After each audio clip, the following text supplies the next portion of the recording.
So, Prime Minister, you've just finished the Cabinet. What have you decided? Well, what we've decided is that we've got a way forward for this country and for the EU. Now, we've got a great deal on Brexit. As you know, for the first time in 3.5 years, Parliament voted to endorse a way out of the EU, the deal I was able to do with our friends and partners. But unfortunately, they also voted to delay the final approval of that deal that they've endorsed. And what that means, I'm afraid, is if this Parliament is anything to go by, that delay could go on for a very long time. Because I'm afraid it looks as though our EU friends are going to respond to Parliament's request by having an extension, which I really don't want at all. So the way to get this done, the way to get Brexit done, is, I think, to be reasonable with Parliament and say, if they genuinely want more time to study this excellent deal, they can have it, but they have to agree to a general election on December the 12th. And that's the way forward, because this Parliament's been going on for a long time without a majority.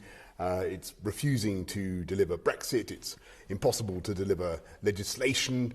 It's time, frankly, that the opposition summoned up the nerve to submit themselves to the judgment of our collective boss, which is the people of the UK. But if your deal is so great as you claim, and if Parliament, you believe, has endorsed it, which they haven't, they've just agreed to go ahead and have scrutiny, why then try to ram this through with the threat of election? You could go on a more conventional timetable, give Parliament time to do standard lengths of scrutiny and get on with it that way. Well, no, we're going to give them, that's a very good point, we're going to give them all the time they want between now and the dissolution of Parliament to do that scrutiny. And that's much more than I think that some of them have been asking for. I mean, that's more, I think, than Philip Hammond was asking. This is a big chunk of time. And it's interesting, actually, in the debate on Tuesday about Brexit, everybody said we need more time to study this deal.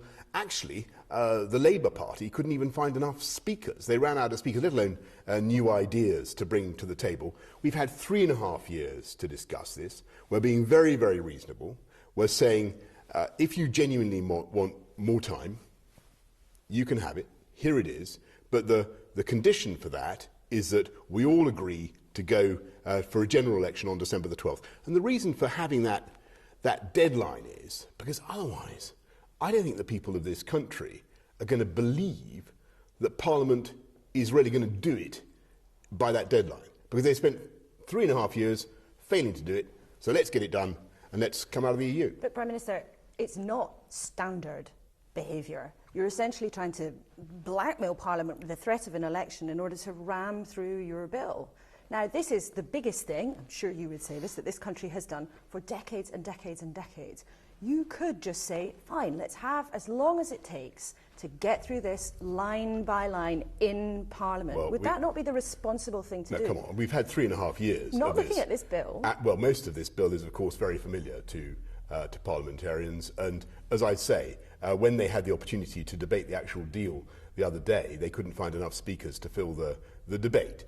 This is something that's been super masticated in our democracy. They've been over it a long time. And there are big changes compared to your deal and the previous deal. And so what we're saying, Laura, is that there's going to be more time now allocated for all MPs to come together and look at it, and starting from now, starting from tonight if necessary, right the way through to when Parliament would rise on November the 6th, there is a long period to debate, discuss the provisions in this withdrawal agreement. But I think what people will want to know is that if there is that extra time, then this time Parliament really means it and really will get behind the deal and really will put it through. And in order to create a deadline that is credible in everybody's minds, then there must be that hard stop of a general election. Just finally, you've tried to get an election before and failed.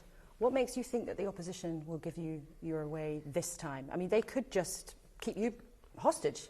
They could, but I think it would be absolutely morally incredible if they were to do so. After all, this is a party that is the Labour Party, Jeremy Corbyn, the Labour Party, called repeatedly, endlessly for a a general election. They've called for an election to be delayed until there's a deal on Brexit, until there's an extension on Brexit. Well, they've got their heart's desire. Now is the time to be reasonable, to agree that with the extra time that would be available, a considerable chunk of time, for Parliament to get together, MPs across the House to come together, look at this bill properly, get it done, but agree also that we can then go to a general election. And I'd be very happy to campaign on this deal. I think it's a great deal for the country. It takes our country forward. I'd be very happy to campaign on all the things that we're doing as a one-nation Conservative government to build a great future for the whole of the UK. But just lastly, if MPs do not agree to your demand for an election, what will you do? Well, that's a very good point, and I'm afraid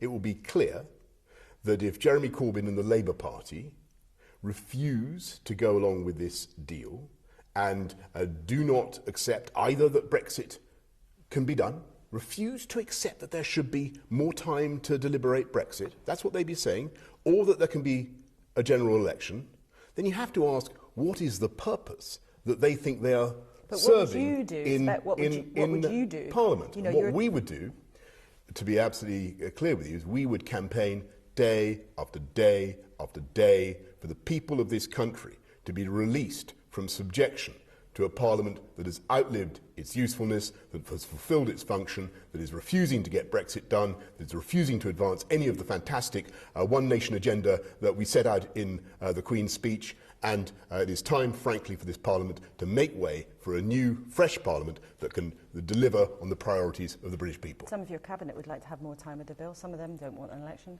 But we are giving more time for the bill, and that is the beauty of what we're proposing. But the only way, credibly, to offer more time is for the people of this country and for Parliament to understand that this time there really is a deadline. Prime Minister, thank you very much. Thank you.